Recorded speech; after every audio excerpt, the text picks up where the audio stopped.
Hello everyone. Today we will start chapter 19 MySQL Advanced Grouping Records and Table Joins. First of all we will see what is aggregate functions. Okay, so aggregate functions are also known as group functions. Aggregate functions return a result only in a single row based on group of rows rather than on single row. Okay, aggregate functions क्या करेंगे? Aggregate functions जो होंगे execute होंगे कुछ रोज के ऊपर. Okay, मतलब एक ग्रुप ऑफ रोज के ऊपर ये एग्जीक्यूट होंगे और रिटर्न करेंगे एक आपको सिंगल रो में रिजल्ट. ठीक है, it always appears in select command in order by and having clauses. Aggregate functions को हम कहाँ पर लिखेंगे, कहाँ पर यूज करेंगे? इन्हें हम यूज करेंगे ऑर्डर बाय क्लॉज के अंदर या हैविंग क्लॉज के अंदर. ठीक है, अब हम देखते हैं कि कुछ एग्रीगेट फंक्शंस जो कि आपको MySQL ने प्रोवाइड करे हैं वो क्या है. पहला है काउंट. तो it returns the number of rows including rows with null values in a group. Count function जो होगा वो क्या करेगा? काउंट करेगा नंबर ऑफ रोज को. ठीक है, अगर किसी रो की वैल्यू नल है तो उसको भी वो इंक्लूड करके आपको काउंट करके बताएगा. Then sum, it returns the total sum values in a set non null values. ठीक है, सम किसका होगा? नल का तो सम होगा नहीं, तो ये रिटर्न करेगा जितनी भी वैल्यूज होंगी ग्रुप में पूरा उनका सम करके आपको बताएगा. Then next is average. Average function क्या करेगा? जितना भी ग्रुप में वैल्यूज होगी उसका एवरेज करके बताएगा. मिनिमम फंक्शन जो होगा मिनिमम वैल्यू बताएगा. मैक्सिमम फंक्शन विल शो और रिटर्न द मैक्सिमम और highest value in a set. First जो होगा वो क्या करेगा? फर्स्ट वैल्यू शो करेगा और लास्ट जो होगा वो लास्ट वैल्यू को शो करेगा. So these are the aggregate functions जो कि हम MySQL के अंदर यूज करते हैं. ये किसके ऊपर अप्लाई होंगे? ये ग्रुप ऑफ रोज के ऊपर अप्लाई होंगे और रिटर्न करेंगे एक सिंगल रिजल्ट, एक सिंगल रो आपको रिटर्न करेंगे. एग्जीक्यूट किसके ऊपर होंगे?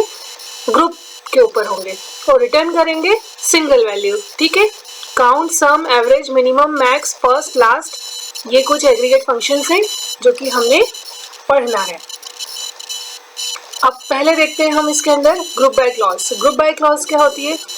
तो the MySQL group by clause is used to collect data from multiple records and group the result by one or more column.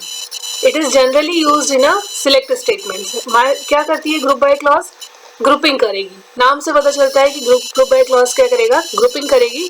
It is use to collect data from multiple records. ठीक है, ये use होती है group by clause. Multiple records मतलब कि multiple रोज के ऊपर apply होगी. मल्टीपल रोज से डेटा वो कलेक्ट करेगी एंड ग्रुप द रिजल्ट, और रिजल्ट को ग्रुप कर देगी बाय वन और मोर कॉलम, एक या एक से ज्यादा कॉलम्स के अंदर.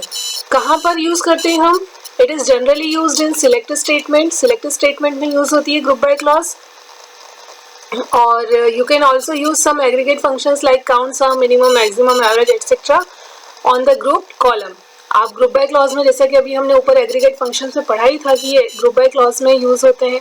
ठीक है, तो हम ग्रुप बाय क्लॉज के अंदर एग्रीगेट फंक्शंस को यूज कर सकते हैं. अब हम देखते हैं इसका सिंटेक्स.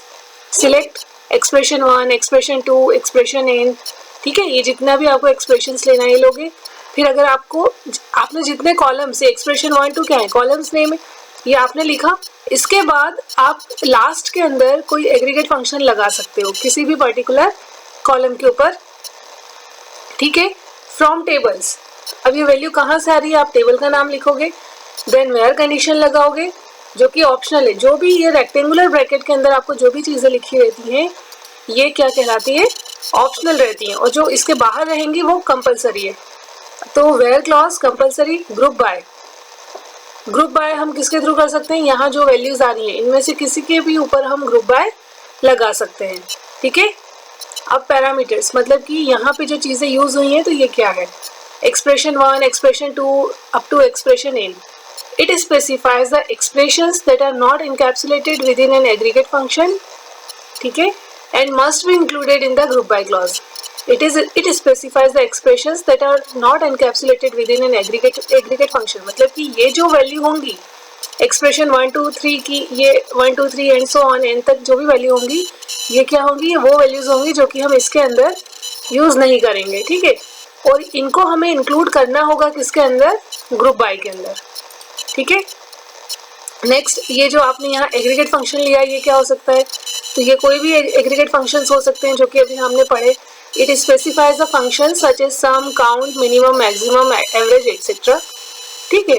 फिर इसके बाद टेबल्स, टेबल्स क्या है, it specifies the tables from where you want to retrieve the records. जिन भी टेबल से हमको रिकॉर्ड्स को रिट्रीव करना है, हमें वैल्यूज को लेना है, उन टेबल को हम यहाँ पे लिखेंगे। There must be at least one table listed in the from class, कम से कम एक टेबल तो रहेगी सही, ठीक है। आपको एक टेबल लेना पड़ेगी क्योंकि उस टेबल से हमें वैल्यू लेना है, ठीक है। Where condition, it is optional, it specifies the conditions that must be fulfilled for the record to be selected, ठीक है। अब ये अपन देखते हैं MySQL group by clause with count function. Aggregate function अपन काउंट यूज कर रहे हैं, एक टेबल हम कंसीडर कर रहे हैं जिसका कि नाम ऑफिसर है, ठीक है। और इसके अंदर रिकॉर्ड ये वाले हैं। ये आपने एक क्वेरी चलाई माइस्क्वेल के ऊपर, सिलेक्ट स्टार फ्रॉम ऑफिसर्स, तो ऑफिसर टेबल के जितने भी रिकॉर्ड होंगे वो सारे आपको डिस्प्ले हो जाएंगे। तो यहाँ पे देखिए ऑफिसर टेबल के अंदर ये 3 कॉलम है, officer ID, officer name and address.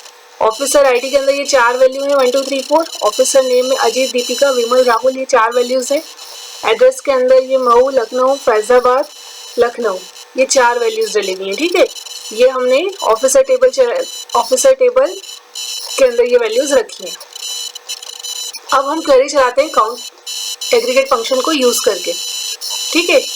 तो select address count star from officers group by address. अब देखिए यहाँ हमने क्या लिखा, ये जो एड्रेस था, ठीक है, एड्रेस लिया और काउंट स्टार लगाया from officers group by address. Group किसके के थ्रू बनाएंगे हम, एड्रेस के थ्रू बनाएंगे।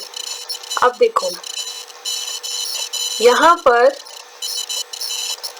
जो रिकॉर्ड है आपका, लखनऊ जो है 2 टाइम्स है, मऊ और फैजाबाद जो है 1 बार है, ठीक है। ग्रुप किसके द्वारा बना रहे हैं हम, एड्रेस के थ्रू। तो अब यहाँ पे ये जो आपने क्वेरी चलाई, select address comma count star from officers group by address, ठीक है। तो इसने यहाँ एड्रेस दिया, यहाँ से लिखा एड्रेस, एड्रेस आया फैजाबाद। देखो फर्स्ट वाला क्या था, इसने इसको ये दिया, एक आपको दिया अल्फाबेटिकल ऑर्डर में दिया, फैजाबाद दिया, काउंट स्टार। फैजाबाद कितनी बार आया है, 1 बार आया है, ठीक है, 1 बार आया फैजाबाद, 1 लिख दिया।